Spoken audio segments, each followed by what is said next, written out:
में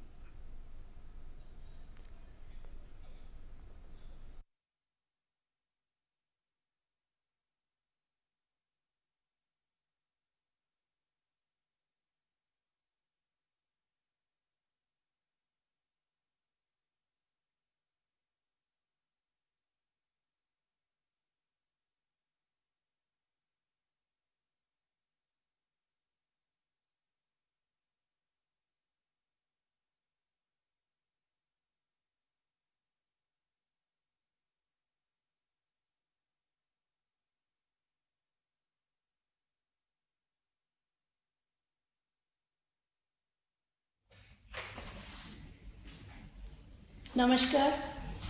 परम आदरणीय प्रधानमंत्री जी, देश के युवाओं के लिए रोजगार सृजन की सरकार की सर्वोच्च प्राथमिकता का प्रतीक रोजगार मेला आज फिर से नई आशाओं, उपलब्धियों और उत्सवों का संदेश लाया है।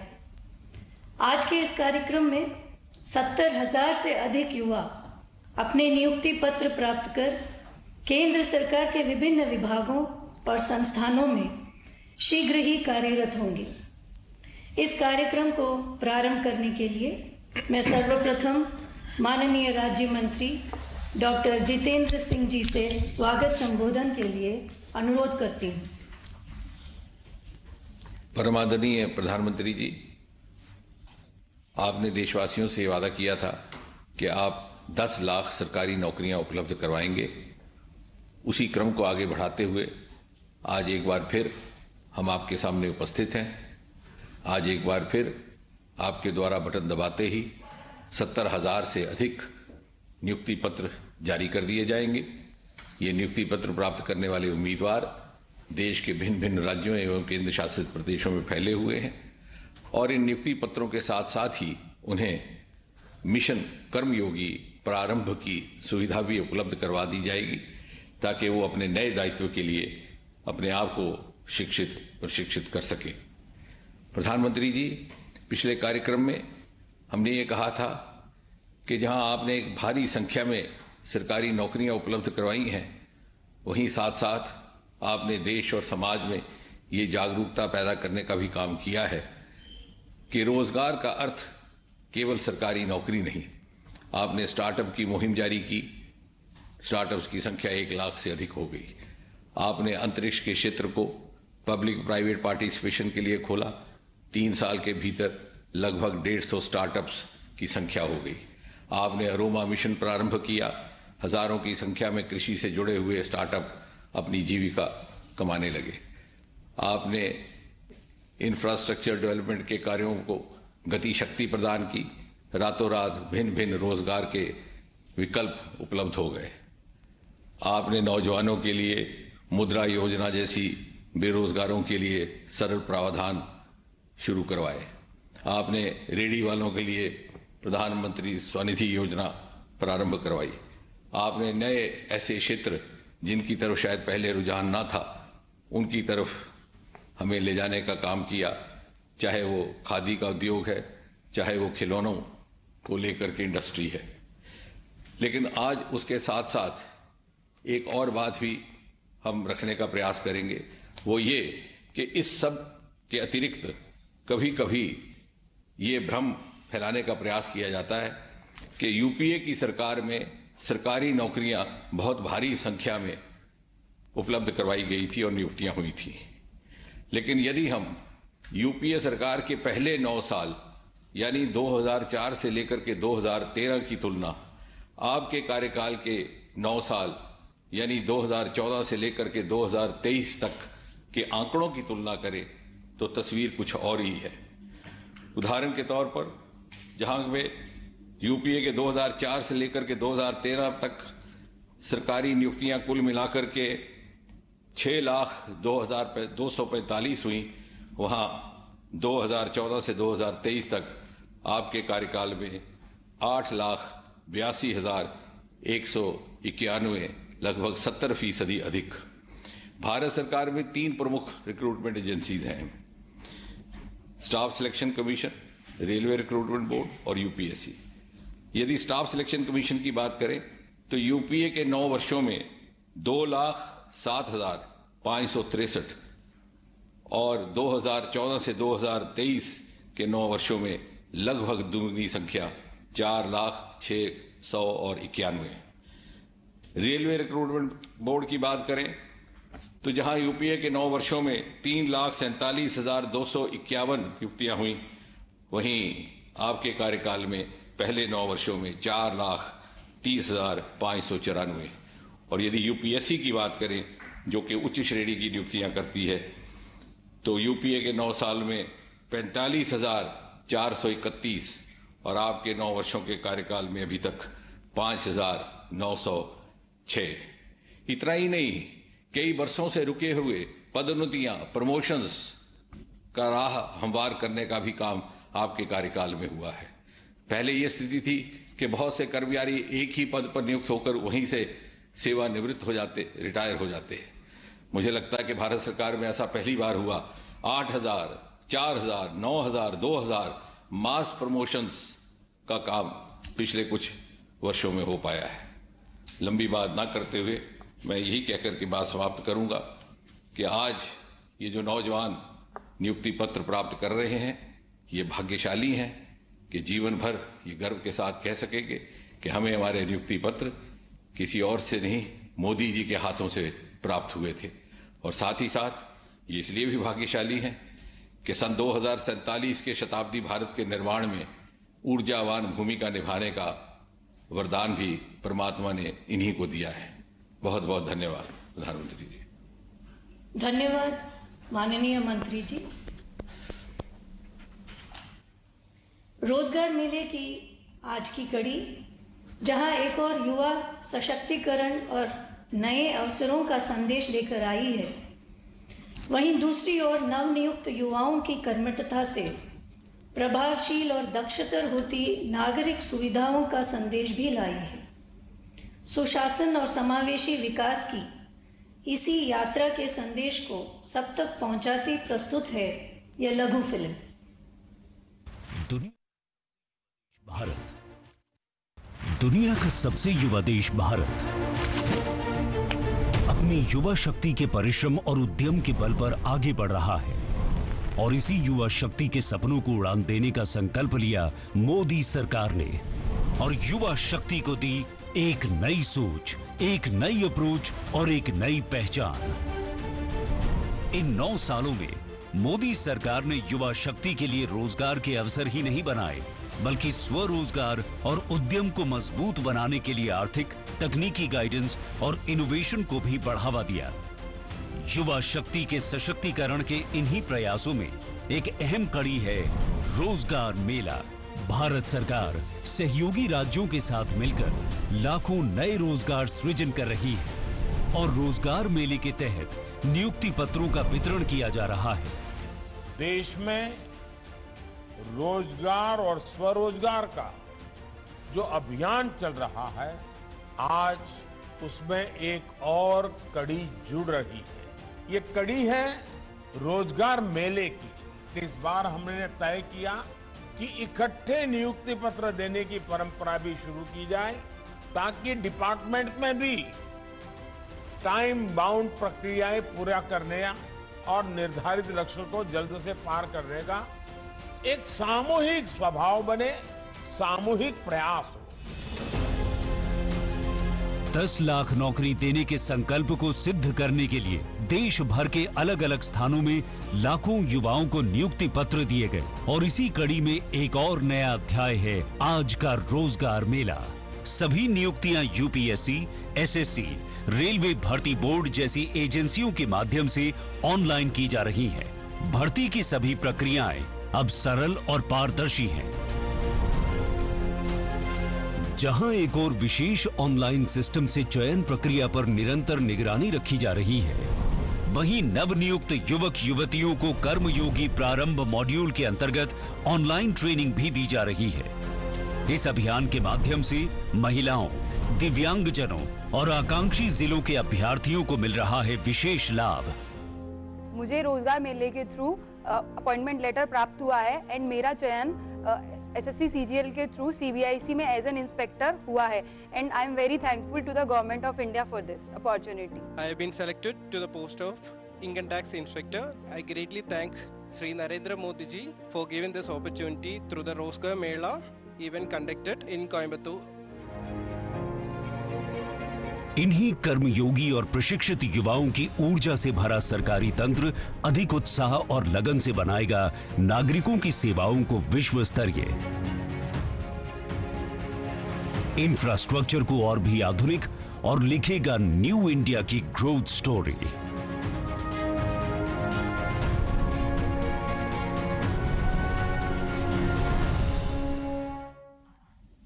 अब मैं आदरणीय प्रधानमंत्री जी से प्रार्थना करती हूं कि वे रिमोट का बटन दबाकर नियुक्ति पत्रों के इस राष्ट्रव्यापी वितरण का शुभारंभ करें।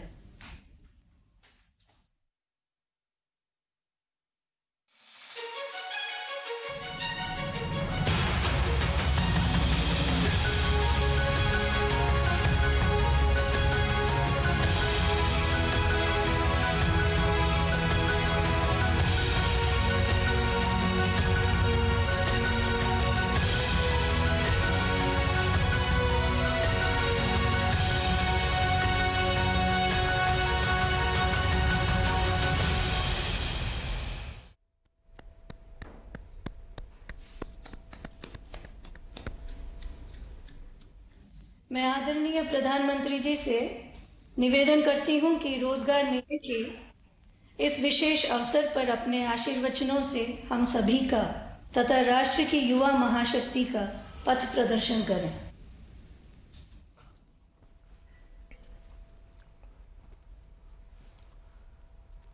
नमस्कार। आज जिन युवा साथियों को नियुक्ति पत्र मिल रहे हैं उनके लिए भी यह एक यादगार दिन है, लेकिन साथ साथ देश के लिए भी ये बहुत ऐतिहासिक दिवस है। 1947 में आज के ही दिन यानी 22 जुलाई को तिरंगे को संविधान सभा द्वारा वर्तमान स्वरूप में स्वीकार किया गया था। इस महत्वपूर्ण दिन आप सभी को सरकारी सेवा के लिए ज्वाइनिंग लेटर मिलना ये अपने आप में बहुत बड़ी प्रेरणा है। सरकारी सेवा में रहते हुए आपको हमेशा तिरंगे की आन बान शान बढ़ाने के लिए काम करना है, देश का नाम रोशन करके दिखाना है। आजादी के अमृत महोत्सव में जब देश विकसित होने के लक्ष्य पर काम कर रहा है, आपका सरकारी नौकरी में आना ये बहुत बड़ा अवसर है। ये आपके परिश्रम का परिणाम है। मैं नियुक्ति पत्र पाने वाले सभी युवाओं को और आपके परिवारजनों को भी बहुत बहुत बधाई देता हूं, बहुत बहुत शुभकामनाएं देता हूं। साथियों, आजादी के इस अमृत काल में सभी देशवासियों ने अगले 25 वर्ष में भारत को विकसित भारत बनाने का संकल्प लिया है। आप सभी के साथ ही भारत के लिए भी ये अगले 25 साल, जैसे आपके जीवन में अगले 25 साल महत्वपूर्ण है, वैसे ही भारत के लिए अगले 25 साल बहुत ही अहम है। आज दुनिया में भारत के प्रति जो विश्वास बना है, भारत के प्रति जो आकर्षण बना है, आज भारत की महत्ता बनी है, हम सबको मिलकर के इसका पूरा लाभ उठाना है। आपने देखा है कि भारत सिर्फ 9 वर्षों में दुनिया की 10वें नंबर की अर्थव्यवस्था से 5वें नंबर की अर्थव्यवस्था बन गया है। आज हर एक्सपर्ट ये कह रहा है, कुछ ही वर्षों में भारत दुनिया की टॉप 3 इकोनॉमी आ जाएगा। टॉप 3 इकोनॉमी में पहुंचना ये भारत के असामान्य सिद्धि बनने वाला है। यानी हर सेक्टर में रोजगार के अवसर भी बढ़ने वाले हैं और सामान्य नागरिक की आय भी बढ़ने वाली है। हर सरकारी कर्मचारी के लिए भी इससे बड़ा कोई अवसर नहीं हो सकता है, इससे बड़ा कोई महत्वपूर्ण समय नहीं हो सकता है। आपके फैसले, आपके निर्णय देश हित में, देश के विकास को गति देने वाले होंगे ही, ये मेरा विश्वास है। लेकिन ये मौका, ये चुनौती, ये अवसर, सब कुछ आपके सामने है। आपको इस अमृत काल में देश सेवा का बहुत बड़ा, वाकई बड़ा अभूतपूर्व अवसर मिला है। देश के लोगों का जीवन आसान हो, उनके जीवन से मुश्किलें समाप्त हो, ये आपकी प्राथमिकता होनी चाहिए। आप जिस भी विभाग में नियुक्त हो, जिस भी शहर या गांव में हो, हमेशा इस बात का ध्यान रखिएगा कि आपके कार्यों से जन सामान्य की कठिनाइयां कम हो, मुसीबतें दूर हो, ईज ऑफ लिविंग बढ़े और साथ साथ 25 साल के अंदर अंदर देश को विकसित भारत बनाने के सपने के भी अनुकूल हो। कई बार आपका एक छोटा सा प्रयास किसी के लिए कई महीनों का इंतजार समाप्त कर सकता है, उसका कोई बिगड़ा काम बना सकता है। और आप मेरी एक बात जरूर याद रखिएगा, जनता जनार्दन ईश्वर का ही रूप होती है। जनता से मिलने वाला आशीर्वाद, गरीब से मिलने वाला आशीर्वाद भगवान के आशीर्वाद के बराबर ही होता है। इसलिए आप दूसरों की मदद की भावना से, दूसरों की सेवा की भावना से काम करेंगे तो आपका यश भी बढ़ेगा और जीवन की जो सबसे बड़ी पूंजी होती है संतोष, वो संतोष वहीं से मिलने वाला है। साथियों, आज के इस कार्यक्रम में बैंकिंग सेक्टर के काफी लोगों को नियुक्ति पत्र मिल रहे हैं। अर्थव्यवस्था के विस्तार में हमारे बैंकिंग सेक्टर की बहुत बड़ी भूमिका होती है। आज भारत उन देशों में से एक है जहां का बैंकिंग सेक्टर सबसे मजबूत माना जाता है। लेकिन 9 वर्ष पहले ऐसी स्थिति नहीं थी। जब सत्ता का स्वार्थ राष्ट्रहित पर हावी होता है,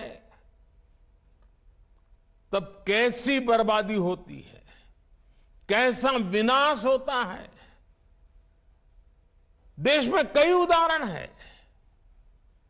ये हमारे बैंकिंग सेक्टर ने तो पिछली सरकार के दौरान ये बर्बादी को देखा है, झेला है, अनुभव किया है। आप लोग आजकल तो डिजिटल युग है, मोबाइल फोन से बैंकिंग का सेवाएं लेते हैं, फोन बैंकिंग करते हैं। लेकिन आज से 9 साल पहले जो सरकार थी ना, उस समय ये फोन बैंकिंग का कल्पना ही अलग थी, रिवाज ही अलग था, तरीके अलग थे, इरादे अलग थे। उस जमाने में, उस सरकार में ये फोन बैंकिंग मेरे आपके जैसे सामान्य नागरिकों के लिए नहीं था। देश के 140 करोड़ देशवासियों के लिए नहीं था। उस समय एक खास परिवार के करीबी कुछ ताकतवर नेता बैंकों को फोन करके अपने चहेतों को हजारों करोड़ रुपए का लोन दिलवाया करते थे। ये लोन कभी चुकाया नहीं जाता था और कागजी कार्रवाई होती थी। एक लोन को चुकाने के लिए फिर बैंक से फोन करके दूसरा लोन चुकाने के लिए फिर तीसरा लोन दिलवाना। ये फोन बैंकिंग घोटाला पहले की सरकार के, पिछली सरकार के सबसे बड़े घोटालों में एक था। पहले की सरकार के इस घोटाले की वजह से देश की बैंकिंग व्यवस्था की कमर टूट गई थी।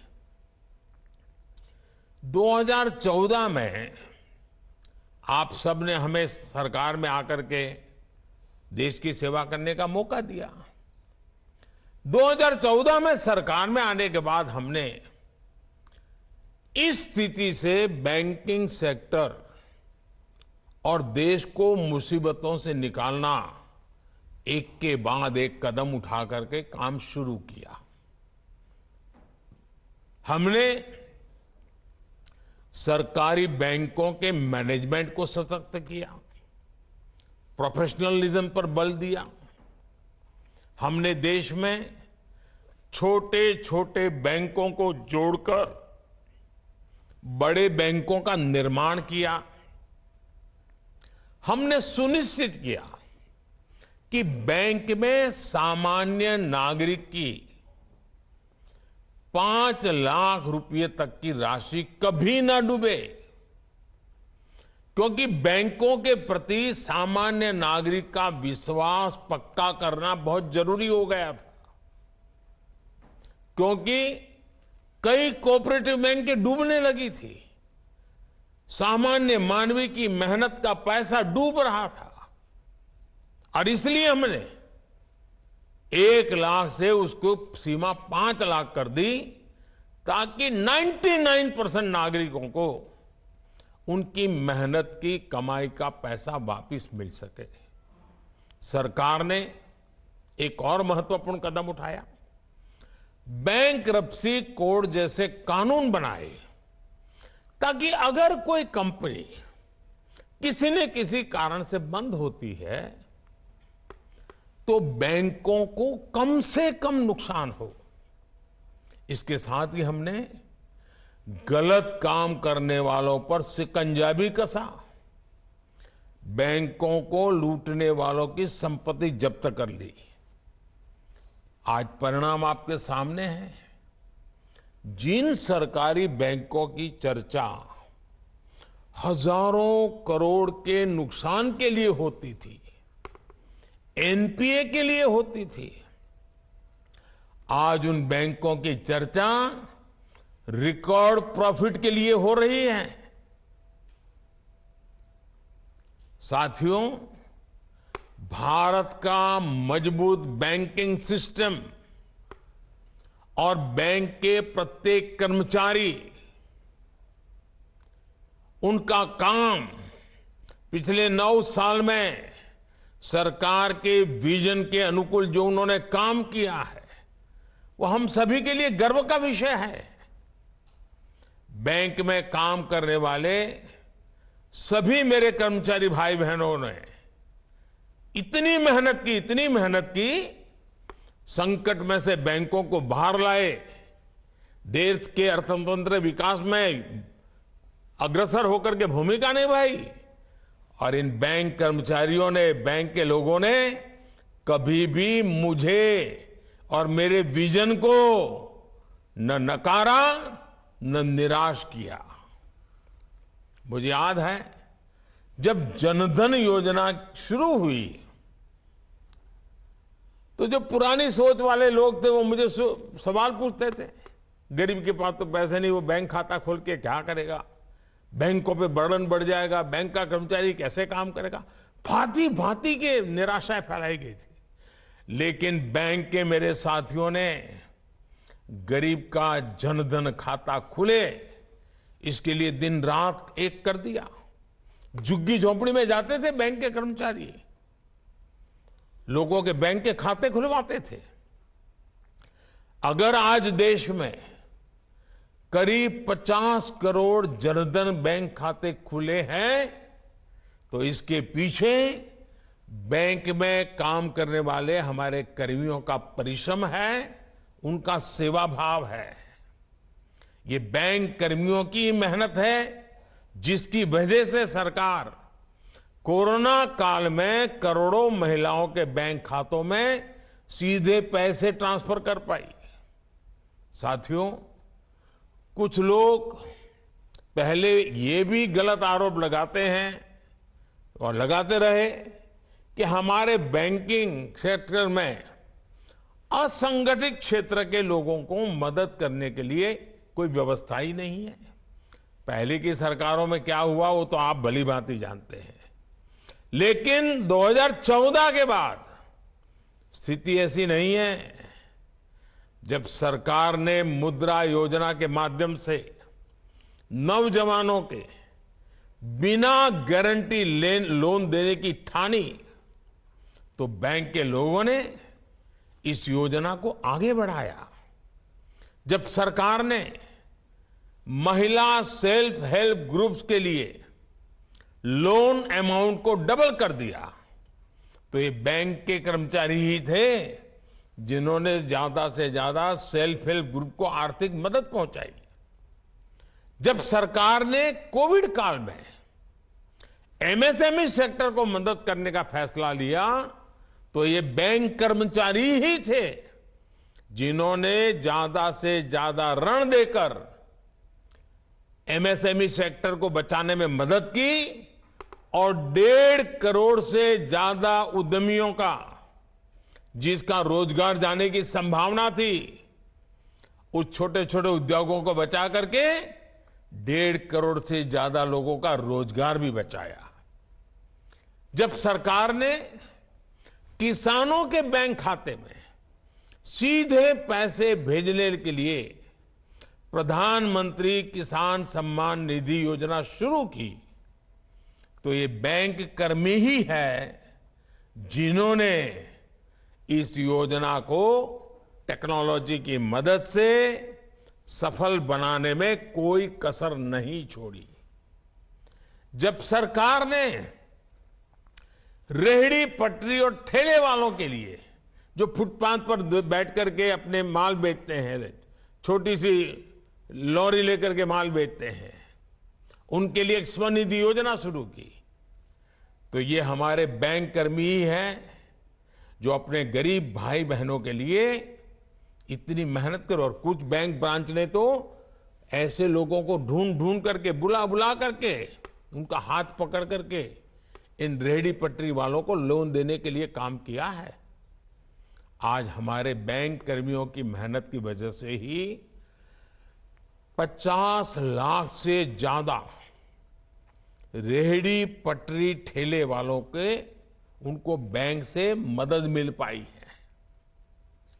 मैं हर बैंक कर्मचारी की सराहना करता हूं, उनका अभिनंदन करता हूं, और आप लोग भी अब जब बैंकिंग सेक्टर में जुड़ रहे हैं तो एक नई ऊर्जा जुड़ेगी, नया विश्वास जुड़ेगा, समाज के लिए कुछ करने की एक नई भावना पैदा होगी। पुराने लोग जो परिश्रम कर रहे हैं उसमें आपका परिश्रम जुड़ जाएगा, और मुझे पक्का विश्वास है कि हम बैंकिंग सेक्टर के माध्यम से गरीब से गरीब तबके को मजबूत बनाना चाहते हैं। उसमें आप लोग आज ये नियुक्ति पत्र के साथ ही संकल्प पत्र लेकर के जाएंगे। साथियों, जब सही नियत से फैसले लिए जाते हैं, सही नीति बनाई जाती है, तो उसके परिणाम भी अद्भुत होते हैं, अभूतपूर्व होते हैं। इसका एक प्रमाण अभी कुछ ही दिन पहले देश ने देखा है।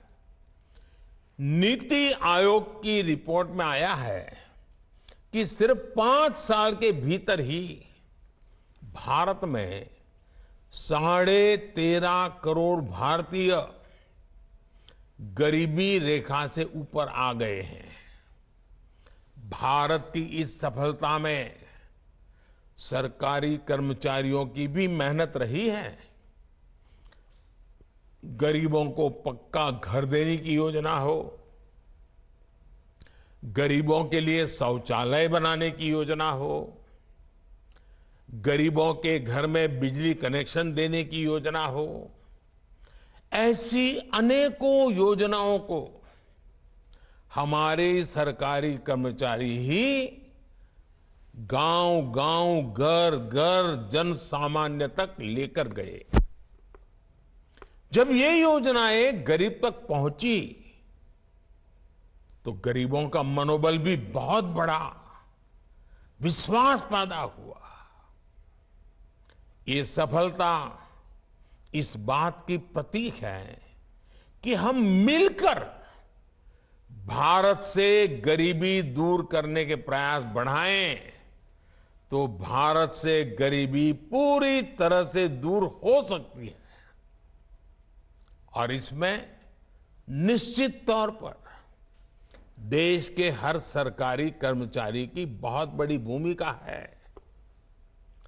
गरीब कल्याण की जो भी योजनाएं हैं, आपको खुद भी उनके प्रति जागृत रहना है और जनता को भी उससे जोड़ना है।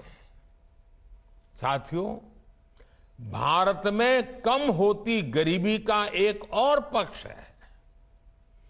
कम होती गरीबी के बीच देश में नियो मिडिल क्लास का लगातार विस्तार हो रहा है। इससे रोजगार के नए अवसर बन रहे हैं।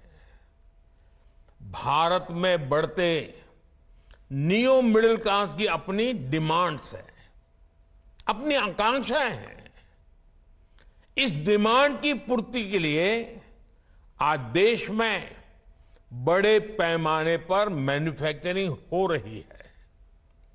आज जब हमारी फैक्ट्रियां, हमारे उद्योग रिकॉर्ड उत्पादन करते हैं तो उसका लाभ भी सबसे अधिक हमारे युवाओं को होता है। आजकल आप देखिए, आए दिन किसी नए रिकॉर्ड की चर्चा होती है, नए अचीवमेंट की चर्चा होती है। भारत से रिकॉर्ड मोबाइल फोन एक्सपोर्ट हो रहे हैं। भारत में इस साल के पहले 6 महीने में जितनी कारों की बिक्री हुई है वो भी उत्साह बढ़ाने वाली है। इलेक्ट्रिक व्हीकल्स की भी भारत में रिकॉर्ड बिक्री हो रही है। ये सब देश में रोजगार बढ़ा रहे हैं, रोजगार के अवसर बढ़ा रहे हैं।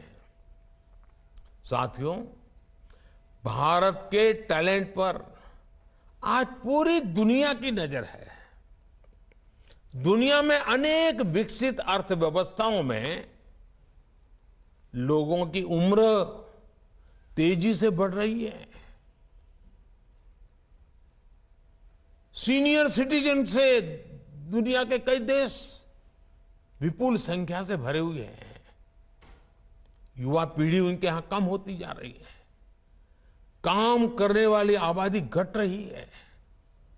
इसलिए ये समय भारत के युवाओं के लिए बहुत मेहनत करने का है। अपनी स्किल, अपनी क्षमताओं को बढ़ाने का है। हमने ये देखा है कि भारत के आईटी टैलेंट की, डॉक्टरों की, नर्सों की और हमारे गल्फ कंट्रीज में तो कंस्ट्रक्शन की दुनिया में काम करने वाले हमारे साथियों की कितनी डिमांड रही है। भारतीय टैलेंट की इज्जत हर देश में, हर सेक्टर में लगातार बढ़ रही है। इसलिए पिछले 9 वर्षों में सरकार का बहुत बड़ा फोकस स्किल डेवलपमेंट पर रहा है। पीएम कौशल विकास योजना के तहत लगभग 1.5 करोड़ युवाओं को ट्रेनिंग दी जा चुकी है। सरकार 30 स्किल इंडिया इंटरनेशनल सेंटर भी स्थापित कर रही है ताकि हमारे युवा ग्लोबल अपॉर्चुनिटीज के लिए तैयार हो सके। आज देश भर में नए मेडिकल कॉलेज, नई आईटीआईज, नई आईआईटी, टेक्निकल इंस्टीट्यूट्स बनाने का भी अभियान जोरों पर चल रहा है। 2014 तक हमारे देश में करीब 380 मेडिकल कॉलेज ही थे। पिछले 9 वर्षों में ये संख्या 700 से अधिक हो चुकी है। इसी प्रकार नर्सिंग कॉलेजों में भी बहुत बड़ी बढ़ोतरी हुई है। ग्लोबल डिमांड को पूरा करने वाली स्किल्स भारत के युवाओं के लिए लाखों नए अवसर बनाने जा रही है।